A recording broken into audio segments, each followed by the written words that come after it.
Haleluya. Puji Tuhan.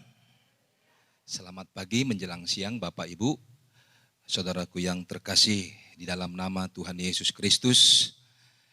Kita kembali bersyukur buat hari ini saudaraku, hari yang sudah Tuhan beri bagi kita. Kita masih boleh ada sebagaimana kita ada, dan ini karena pertolongan, kuasa, penyertaan, bahkan mujizat Tuhan bagi kita. Haleluya.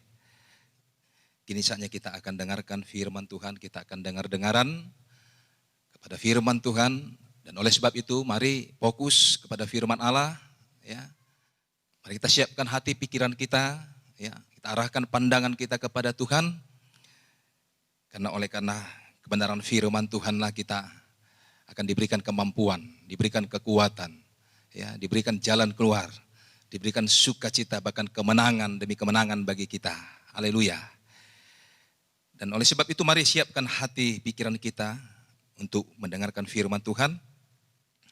Yang saya akan sampaikan Bapak Ibu Saudaraku yang terkasih di dalam Yeremia pasal yang ke-29 ayat yang ke-10 sampai kepada ayat yang ke-14.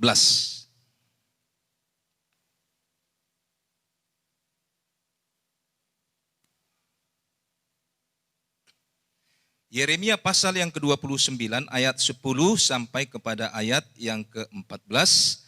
Dan ayat ini akan kita baca secara bergantian, ya.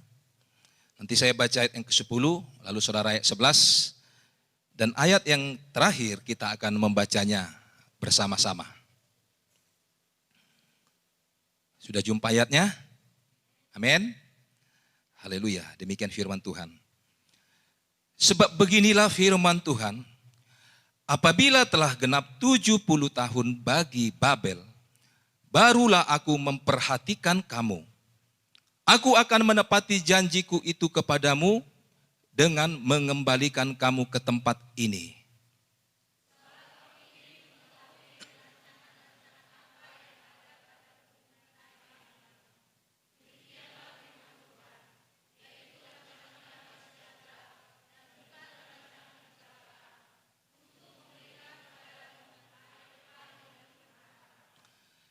Dan apabila kamu berseru dan datang untuk berdoa kepadaku, maka aku akan mendengarkan kamu.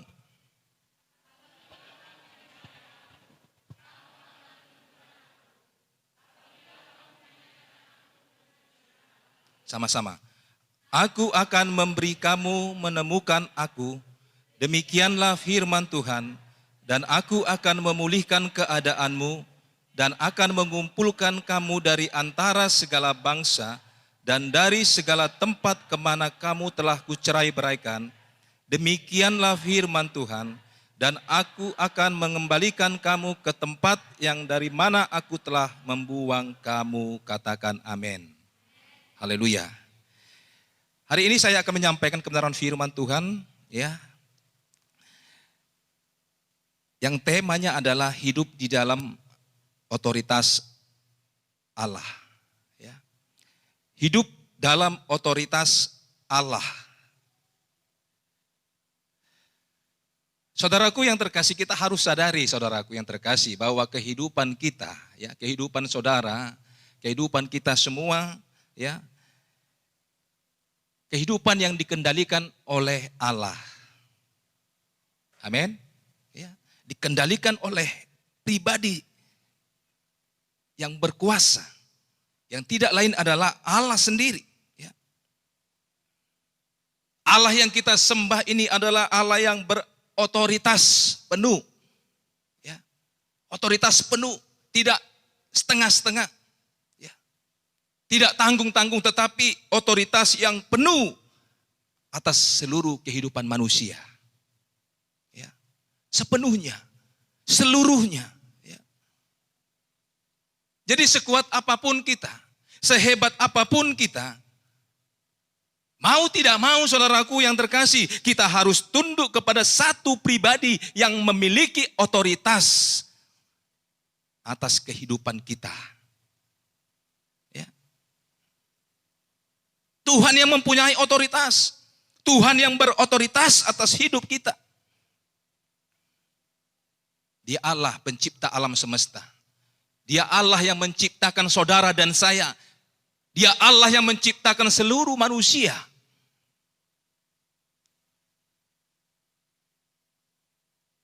Otoritas itu artinya adalah kewenangan. Ya, kewenangan. Ya, berwenang. Kekuasaan yang sah. Hak untuk bertindak. Ya. Hak untuk melakukan tindakan. Ya. Atau hak untuk membuat peraturan untuk memerintah orang lain. Dan semua itu tidak lain dimiliki oleh Allah. Dia yang memiliki otoritas sepenuhnya bagi manusia. Dia yang berhak untuk bertindak atas kita. Dia yang mempunyai wewenang, dia yang mempunyai kekuasaan atas hidup kita. Dia yang berhak untuk bertindak apa saja dalam hidup kita. Dia yang berhak untuk membuat peraturan untuk memerintah kita.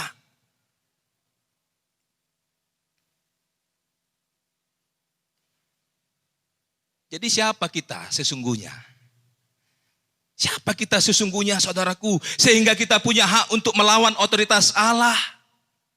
Dan ini harus kita sadari. Kita tidak punya wewenang atas hidup kita.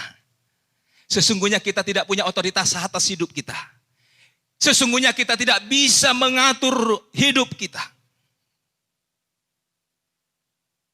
Tapi Allah lah yang mempunyai otoritas segalanya. Dia yang memerintah kita. Ya. Jangankan untuk melawan.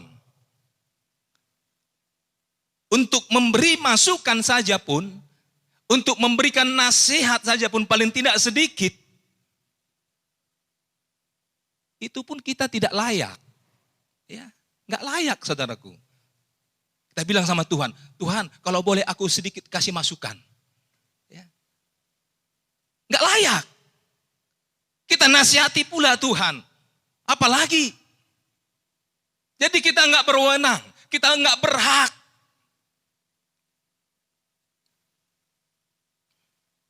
Itu ada tertulis dalam Roma pasal yang ke-11. Ya, Roma pasal 11 ayat yang ke-34. Coba dibuka sebentar.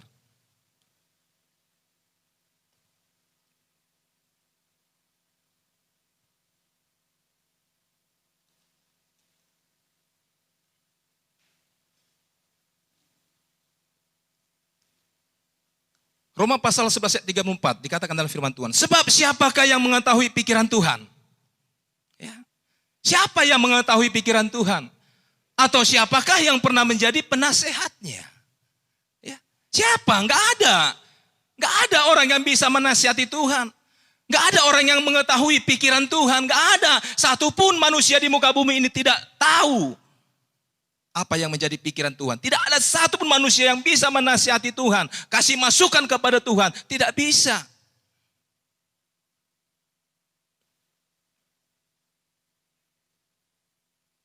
Sebab dikatakan dalam ayat yang ke-36. Ya. Sebab dari Dia dikatakan. Segala sesuatu dari Dia. Segala sesuatu oleh Dia. Segala sesuatu kepada Dia. Bagi Dialah kemuliaan sampai selama-lamanya. Amin. Ya. Segala sesuatu dari Dia. Bagi Dia dan kepada Dia. Jadi enggak ada yang bisa menasihati. Selain daripada Tuhan sendiri yang berotoritas atas hidup kita. Siapakah yang pernah menjadi penasihatnya? Enggak ada. Jika begitu bukankah luar biasanya otoritas Allah dalam kehidupan kita? Begitu luar biasa otoritas Allah, kewenangan Allah atas hidup kita.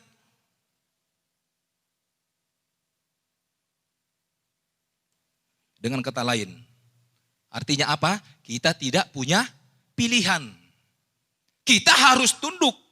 Kita harus taat kepada Tuhan. Kita harus patuh kepada otoritas Allah. Gak ada pilihan lain. hidup di dalam otoritas Allah sepenuhnya. Tidak melawan otoritas Allah. Ya. Jangankan tadi melawan, dikatakan ngasih nasihat saja pun tidak. Kita tidak layak. Apalagi kita melawan otoritas Allah. Mari kita akan melihat, saudara yang terkasih, dalam ayat yang kita sudah baca bersama. Ada dua hal yang akan saya sampaikan yang menjadi otoritas Allah dalam kehidupan manusia. Ya, apa saja itu yang menjadi otoritas Allah di dalam kehidupan manusia. Ya, yang pertama, di dalam ayat yang ke-10, saya akan baca kembali.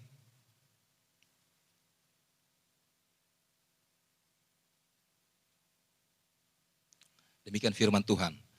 Sebab beginilah firman Tuhan, apabila telah genap 70 tahun bagi Babel, barulah aku memperhatikan kamu.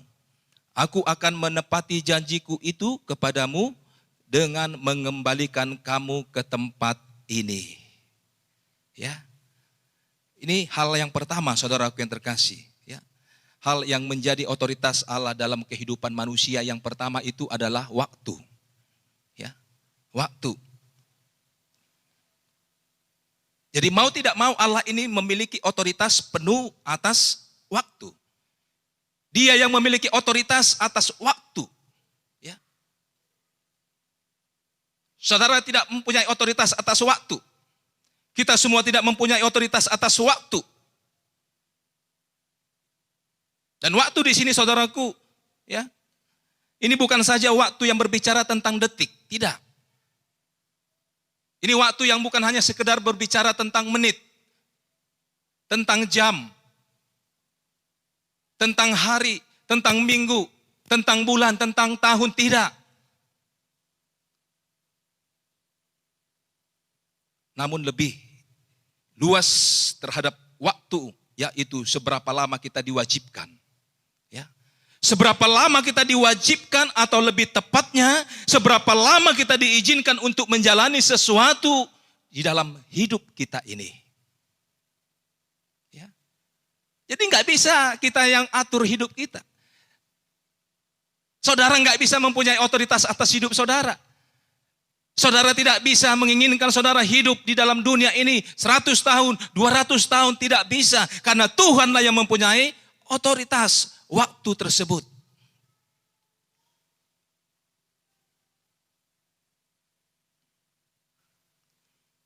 Di dalam ayat yang ke-10, jelas Allah berfirman, apabila telah genap 70 tahun.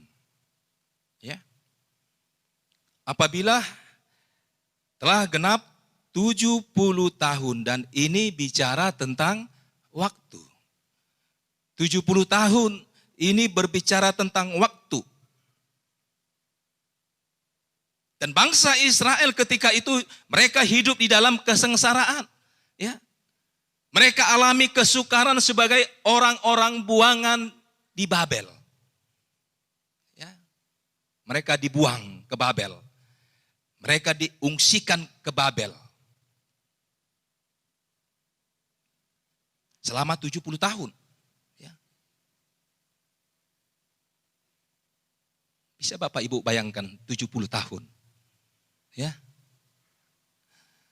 Firman Tuhan mencatat umur manusia itu ya 70 tahun. Selebihnya bonus. Tetapi bangsa Israel, ya, mereka dibuang. Allah mengatur waktu. Allah yang memiliki otoritas sebagai bangsa Israel. Selama 70 tahun mereka dibuang ke Babel. Kok tega banget Tuhan. Ya. Kok tega-teganya Tuhan, saudaraku. Ya. Sebegitu lamanya sampai 70 tahun mereka harus mengalami penderitaan. Setelah 70 tahun itu baru mereka dilepaskan. Baru mereka dibebaskan.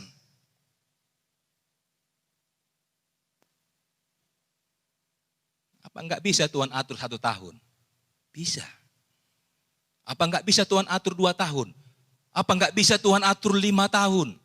Apa enggak bisa Tuhan atur 10 tahun? Atau juga Tuhan atur 15 tahun. Jangan sampai kepada angka 70 tahun. Bisa. Tapi Tuhan punya otoritas atas waktu. Ya. Tuhan yang memiliki otoritas. Inilah tanda otoritas Allah terhadap waktu. Allah mau bangsa Israel ini alami itu selama 70 tahun. Tentunya Tuhan yang mau. Tuhan yang izinkan. Dan bila genap 70 tahun, baru Allah mengembalikan mereka. Baru Allah mengembalikan umat-umatnya.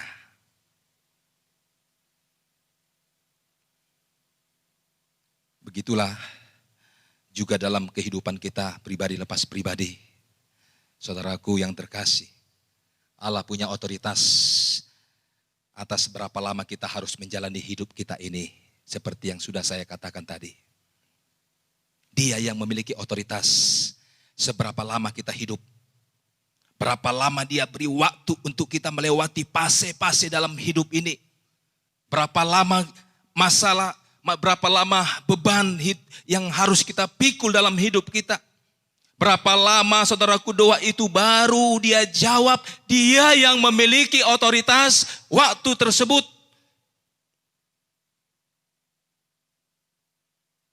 Bukan kita yang berwenang. Terkadang kita bertanya-tanya, Tuhan, sampai kapan? Saya sudah jenuh Tuhan. Saya bosan Tuhan, saya tidak sanggup. Sudah 2 tahun saya mengalami, sudah 5 tahun saya mengalami. Bahkan sudah 10 tahun saya berdoa bagi Tuhan. Dia yang memiliki otoritas waktu tersebut.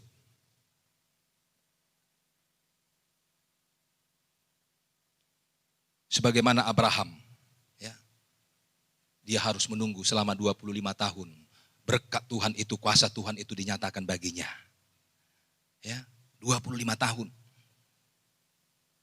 Bagaimana seorang Yusuf, dia menderita selama 13 tahun. Dia diasingkan oleh keluarganya. Dia dipenjara. Musa, dia juga harus tersingkir selama 40 tahun. Demikian juga bangsa Israel. Tuhan izinkan mereka berputar-putar selama 40 tahun lamanya.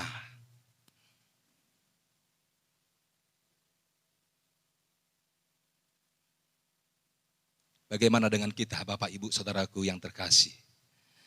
Bagaimana dengan saudara? Tuhan mau izinkan kita alami ujian itu berapa tahun?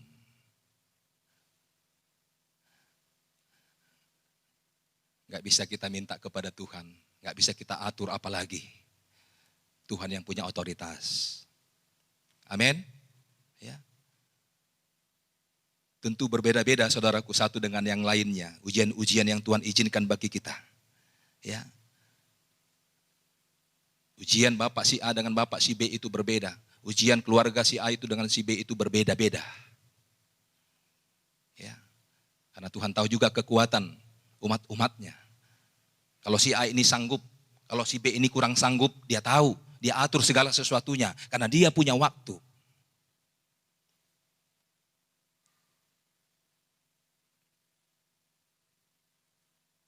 Pilihan kita hanya menjalani. Amin. Ya. Pilihan kita tidak lain adalah menjalani hidup ini. Dan tentunya dalam otoritas Allah sendiri. Sampai waktunya tiba. Dan percayalah saudaraku yang terkasih, waktu Tuhan itu pasti yang terbaik. Amin. Ya, kita tunggu waktunya saja. Tetapi yang jelas, janji Tuhan, waktu Tuhan itu waktu yang terbaik. Kapanpun itu Tuhan mau, kapanpun itu masalah, ujian yang harus kita jalani, yang kita harus hadapi, sekian lama, sekian waktu, sekian tahun, waktu Tuhan, waktu yang terbaik. Katakan amin. Ya. Dia yang punya otoritas waktu tersebut. Ini hal yang pertama, saudaraku. Lalu yang kedua, saudaraku yang terkasih, yang menjadi otoritas Allah dalam kehidupan manusia. Ya.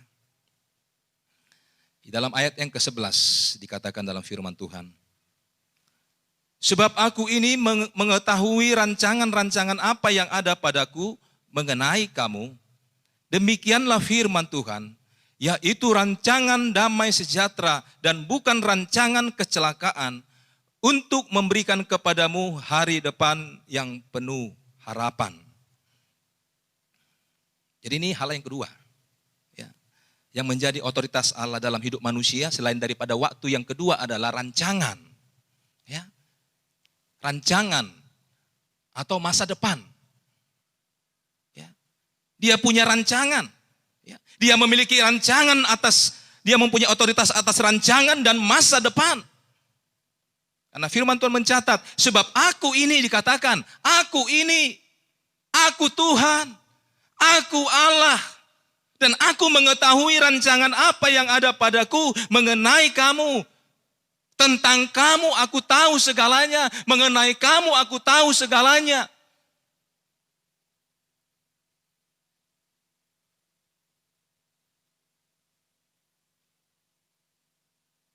Rancangan itu artinya adalah perencanaan. Ya. Rancangan itu adalah kerangka. Sebelum membuat suatu bangunan, dibuat dulu kerangkanya. Ya. Kerangka. Ya. Sesuatu yang masih dalam tahap persiapan. Sesuatu yang belum ada. Sesuatu yang belum terjadi. Itulah rancangan.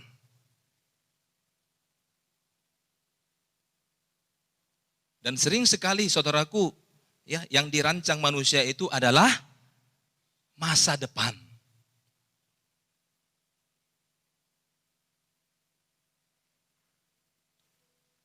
Masih bayi nanti anaknya, ya, seorang ibu, seorang ayah, seorang bapaknya itu dia sudah rancangkan.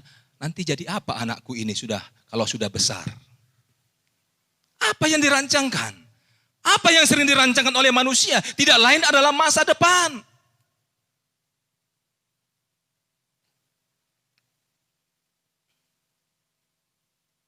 Yang dipersiapkan manusia itu sering sekali adalah masa depan.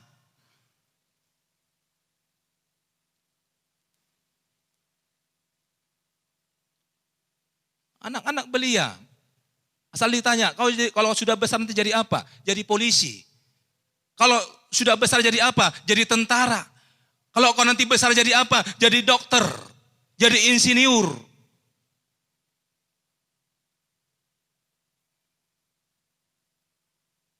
Masa depan yang dipikirkan. Ya. Tapi ingatlah saudaraku, dan camkanlah saudaraku yang terkasih, bahwa rancangan akan masa depanmu juga itu adalah otoritas Allah sepenuhnya. Amin. Ya. Otoritas Allah sepenuhnya. Dalam Amsal pasal yang ke-19 ayat yang ke-21 di sana berkata, banyak rancangan di hati manusia. Ya. Banyak sekali rancangan di hati manusia. Benar. Banyak sekali. Tetapi keputusan Tuhanlah yang terlaksana. Karena Dia yang punya otoritas. Banyak pikiran-pikiran manusia. Banyak rancangan-rancangan manusia akan masa depannya.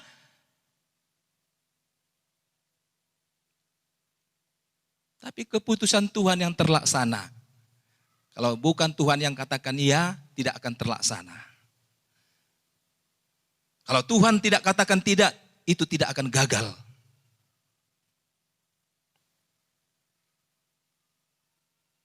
Karena Dia yang mempunyai otoritas, rancangan, dan masa depan.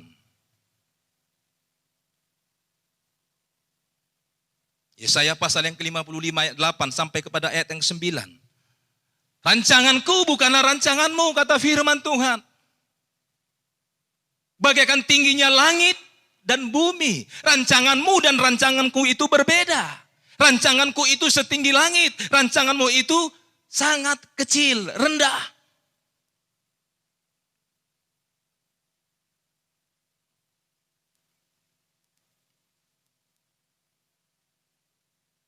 Tuhan yang mempunyai otoritas. Manusia itu bisa dan selalu memang merancangkan sesuatu untuk dirinya, untuk hidupnya, untuk keluarganya, untuk masa depannya. Tapi siapa yang berkeputusan atas rancangan itu bukan kita, tetapi Dialah yang memiliki otoritas penuh atas hidup kita. Amin. Ya.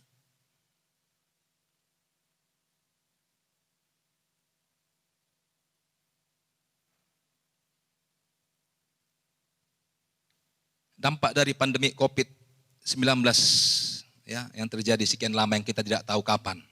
Dan ini juga adalah waktu. Dia yang punya otoritas. Dia yang mempunyai otoritas waktu tersebut sampai kapan.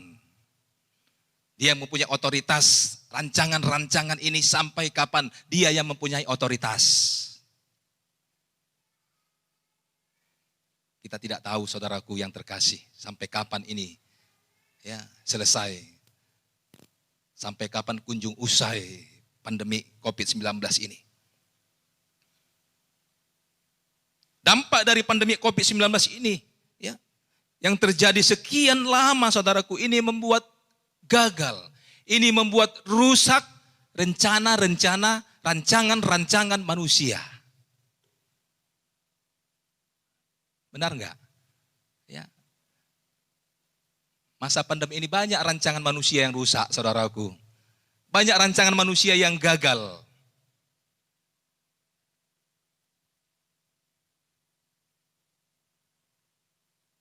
Tahun lalu dia sudah rancangkan, dia akan menikah tahun depan, nanti aku menikah bulan 3, nanti aku menikah bulan 4, bulan 5, bulan 6.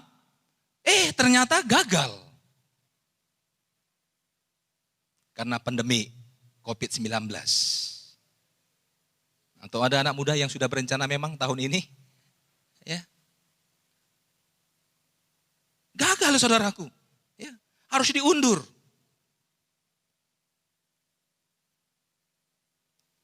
Saudara kami, adik saya, tahun lalu dia sudah berencana untuk menikah di bulan, kalau tidak salah di bulan 2 kemarin. Ya. Akhirnya apa? Diundur. Dia undur sampai nanti bulan 10. Puji Tuhan. Kalau COVID-19 ini selesai. Ya. Rusak, saudaraku, rancangan manusia itu. Rusak.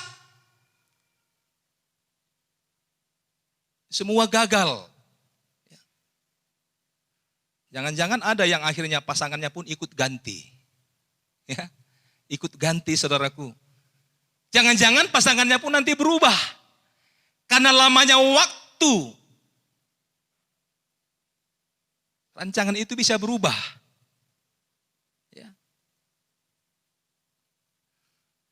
Akhirnya pasangan pun bisa ganti. Ya.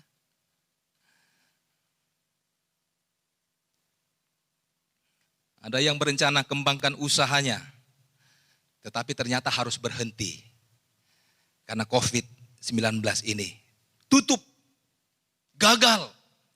Rencananya gagal. Ada yang berencana dia akan pergi sekolah ke luar negeri, boro-boro ke luar negeri, di dalam negeri pun tidak bisa sekolah.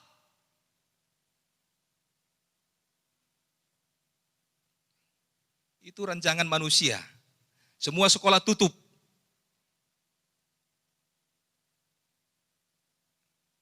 Bahkan ada juga, saudaraku, yang merencanakan kalau dia mati, ya, dia akan buat pesta besar. Ya, ini sering orang Batak. Ya, molo awan non mate, bae mak non horboi, ala nong saur matua doau. Ya, dirancangkan. Ya. Nanti buat pesta besar. Nanti buat makan-makan. Buat nanti 1 minggu. Nanti kalian manortor.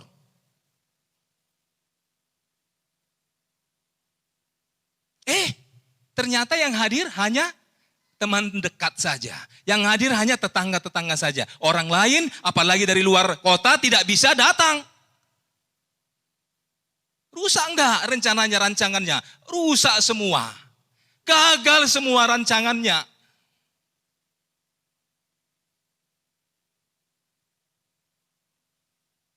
Dikubur pun hanya sebentar, hanya 1 jam saja. Dibawa dari rumah, langsung ke kuburan, tanam. Gak ada lagi horbo yang dia rancangkan. Gak ada lagi orang-orang yang berduyun-duyun datang melihatnya. Gak ada lagi orang berduyun-duyun yang datang untuk manortor. Gak ada lagi. Rusak rancangannya.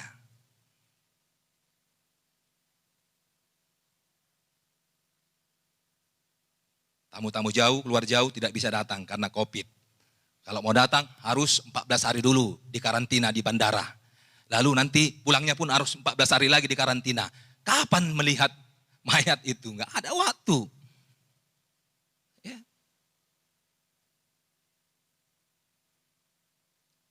Opung saya, mama saya, ya, berapa tahun yang lalu saya sudah juga sampaikan ya kepada saudara. Umurnya itu sudah 100-an lebih. Ya. Saya tidak tahu persis berapa tahun yang lalu saya sudah sampaikan kepada saudara. Ya, umurnya itu mungkin sekitar 103 atau 104 tahun, berapa tahun yang lalu. Ya.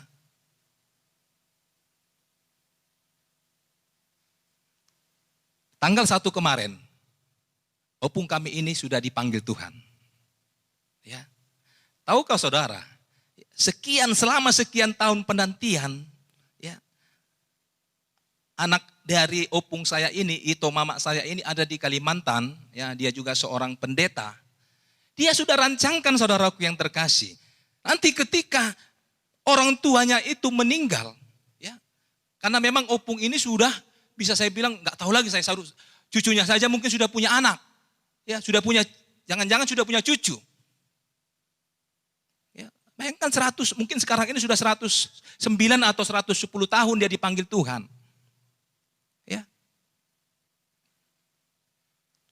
Tapi sudah sekian lama, sekian tahun, anak-anaknya itu sudah rancangkan. Kalau nanti opung kalian meninggal, kalau nanti orang tua kita ini meninggal, kita buat nanti pesta besar. Dan oleh sebab itu, ya, beberapa tahun dari tahun yang lalu, 10 tahun yang lalu, sudah dibuatlah di sana, sudah dikirimkan uang untuk pelihara horbo 2 ekor.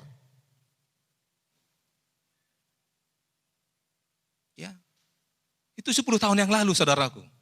Ya. Besarlah kerbau ini, beranaklah kerbau ini, enggak kunjung dipanggil. Ganti lagi, beranak lagi, besar lagi, enggak kunjung dipanggil. Sudah bolak-balik diganti saudaraku. Ya. Akhirnya Tuhan izinkan opung kami ini harus sampai kepada Bapa di surga. Meninggalkan dunia ini dalam masa pandemi COVID-19. Horbo itu tidak lagi ada artinya. Rancangan manusia itu gagal. Rancangan manusia itu rusak. Anak-anaknya pun tidak bisa datang. Kami pun tidak bisa datang. Karena apa? Karena terbatasnya social distancing, tidak bisa orang-orang melayat, ya, hanya sebatas kerabat dekat, hanya sebatas tetangga. Tidak lama baru dikebumikan.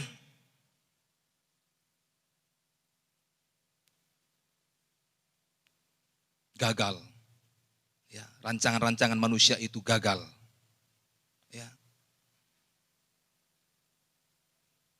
Semuanya gagal apa yang dirancangkan manusia, ya.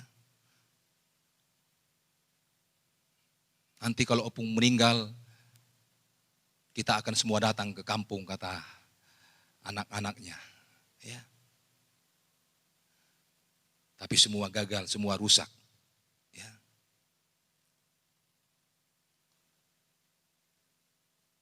Sungguh rancanganku bukanlah rancanganmu. Keputusan Tuhanlah yang terlaksana. Ya. Tuhan yang punya rancangan. Tuhan yang mempunyai otoritas, mempunyai otoritas atas masa depan. Percayalah saudaraku yang terkasih. Ya, firman Tuhan katakan, rancangan Tuhan itu bukan rancangan kecelakaan. Rancangan Tuhan itu adalah rancangan damai sejahtera. Di sana ada kebaikan, membawa kebaikan. Dan oleh sebab itu mari terima otoritas Allah. Ya, jangan melawan otoritas Allah, terima. Waktu yang Tuhan berikan bagi kita, terima. Rancangan yang diberikan Tuhan bagi kita, yang sudah Tuhan izinkan bagi kita, terima itu semua. Karena rancangan Tuhan baik, rancangan damai sejahtera. Haleluya. Mari kita terima otoritas Allah. Ya. Apa yang harus kita lakukan? Apa yang harus kita perbuat? Ya. Dalam ayat yang ke-12, sebagai ayat yang terakhir. Ayat 12 dan ayat yang ke-13, ayat ini akan kita baca bersama-sama. Ayat 12 dan ayat yang ke-13. 1, 2, 3. Dan apabila kamu berseru dan datang untuk berdoa kepadaku, maka aku akan mendengarkan kamu. Apabila kamu mencari aku, kamu akan menemukan aku. Apabila kamu menanyakan aku dengan segenap hati. Ya. Jadi apa yang harus kita lakukan saudaraku sebagai orang-orang percaya? Apa yang harus kita perbuat? Dikatakan di dalam ayat yang ke-12 dan ayat yang ke-13. Dan apabila kamu berseru. Yang kita lakukan, yang kita perbuat adalah kita harus berseru. Dan datang untuk berdoa. Amin. Ya, nggak ada yang lain selain kita berseru. Kita datang kepada Dia, kita berdoa kepada Dia. Dikatakan, maka aku akan mendengarkan kamu. Lalu ayat 13, apabila kamu mencari aku, cari Tuhan, cari perkenanan Tuhan, cari wajah Tuhan.